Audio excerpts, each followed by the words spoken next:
ప్రియాంక గాంధీకి రేవంత్ రెడ్డి షాక్ ఇచ్చిండు. లోక్సభలో ప్రియాంక గాంధీ తొలి ప్రసంగం చేసింది. మొదటి స్పీచ్ రోజే అల్లు అర్జున్ అరెస్ట్ చేసిన రేవంత్ రెడ్డి సర్కారు ఆయన పైనే ఫోకస్ పెట్టారు రాష్ట్ర జాతీయ మీడియా. కనీసం సోషల్ మీడియాలో కూడా ప్రియాంక గాంధీకి స్పేస్ దక్కలేదు. రోజంతా ఎక్స్లో ట్రెండింగ్ అయిపోయింది ఆయన. అగ్రనాయకురాలు తొలి ప్రసంగం పైన చర్చ లేకుండా చేయడం పైన ఢిల్లీ పెద్దలు కూడా సీరియస్ అయ్యారంట. పాపం ప్రియాంక గాంధీ వయనాడుకి వెళ్ళి గెలిచింది కేరళ. గెలిచి ఆమె తొలిసారి లోక్సభలో అడుగుపెట్టింది. తొలి ప్రసంగం చేసింది నిన్న. ఆ తొలి ప్రసంగానికి బేసిక్గా Congress batch, Congress media, national media కొంత ప్రచారం కల్పించేటువంటి అవకాశం ఉంటుండే.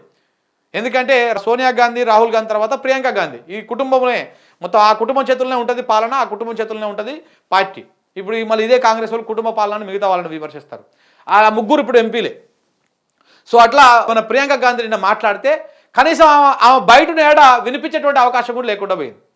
ఏ నేషనల్ మీడియా కానీ, సోషల్ మీడియా కానీ ఎక్కడ కూడా ప్రియాంక గాంధీ అంశాన్ని లేవనెత్తలేదు. దానికి కారణం ఎవరు? రేవంత్ రెడ్డి. రేవంత్ రెడ్డి ఏం చేసిండు, అక్కడ ప్రియాంక గాంధీ మాట్లాడుతున్నాం కదా వెంటనే అల్లు అర్జున్ అరెస్ట్ చేయించిండు. ప్రియాంక గాంధీ ఎక్కువనా, అల్లు అర్జున్ ఎక్కువనా? జనాలకి ఎవరి మీద ఎక్కువ ఇంట్రెస్ట్ ఉంటుంది? 100% అల్లు అర్జున్, సినిమా స్టార్ కాబట్టి. అల్లు అర్జున్ మీద మొత్తం చర్చ నడిచింది. మీడియా కూడా మొత్తం దాని మీద చర్చ నడిచింది. అసలు ఒక ఏఐసిసి పెద్దలు సీరియస్ అయ్యారంట రేవంత్ రెడ్డి మీద. అరే మన అగ్రనాయకురాలు మాట్లాడితే కనీసం స్పేస్ లేకుండా చేసిండ్రు. దీనికి కారణం ఏంది? రేవంత్ రెడ్డి కావాలనే చేసిండా, లేకపోతే దీనికాల ఏమైనా కుట్ర ఉన్నదా? బీజేపీతో అంటగాగి నేను ముందే చెప్పిన కోవట్టు రేవంత్ రెడ్డి అని ముట్టిగానే అనలేదు. బీజేపీ కోవట్టు రేవంత్ రెడ్డి. మీరు చూడండి, బీజేపీ కోవట్టు రేవంత్ రెడ్డి అని ముట్టిగానే అనలేదు. మీరు ఒకసారి అబ్జర్వ్ చేస్తే అన్నీ కూడా రేవంత్ రెడ్డి, రాహుల్ గాంధీ ఏదైతే ఒక ఇమేజ్ని క్రియేట్ చేసుకున్నాడో ఆ ఇమేజ్కి మస్క బార్చింది రేవంత్ రెడ్డి. మీకు అన్నీ చెప్తా క్లియర్గా. అదాని మీద ఆయన ఎక్స్పోజ్ చేసుకుంటూ వచ్చిండా, అదానితో దోస్తు కట్టిండా, దానివల్ల రాహుల్ గాంధీ తలకాయ ఎత్తుకోక లేకుండా చేసిండా, మళ్ళా 100 కోట్ల విరాళం కూడా తీసుకున్నాడు కదా. ఇవన్నీ కూడా దేనికోసము? బీజేపీ కోవట్టు కాబట్టి. రాహుల్ గాంధీ ఏం చెప్పిండు? మేము పార్టీ ఫిరాయింపులకు వ్యతిరేకంగా చట్టాన్ని తెస్తున్నాము, ఎవరైనా పార్టీ ఫిరాయిస్తే వాళ్ళ పదవి పోతుందని రాజ్యాంగం తెస్తున్నాము, రాజ్యాంగంలో సవరణ తెస్తాము, దాని రాజ్యాంగాన్ని కాపాడుతామని చెప్పిండు ఆయన. రేవంత్ రెడ్డి ఏం చేసిండు? 10 మంది ఎమ్మెల్యేలను తీసుకున్నాడు. అంటే అక్కడ రాహుల్ గాంధీ ఏం చెప్తున్నాడో దేశ ప్రజలకు దానికి వ్యతిరేకంగా మన రేవంత్ రెడ్డి చేస్తా ఉన్నాడు. కారణం ఏంటిది? బీజేపీ కోవట్టు కాబట్టి. బీజేపీ ఏం చెప్తే అది చేస్తున్నాడు కాబట్టి. అరే నువ్వు అట్లా మీ నాయకుడిని కొట్టాలంటే రేవంత్ రెడ్డి ఒక్కటి చాలు మోడీకి, రాహుల్ గాంధీని పప్పెట్ చేయడానికి. ఇలా ప్రియాంక గాంధీ మాట్లాడుతుండేనా, ఆమె చర్చ అవుతుండేనా మంచిగా దేశం అంతా?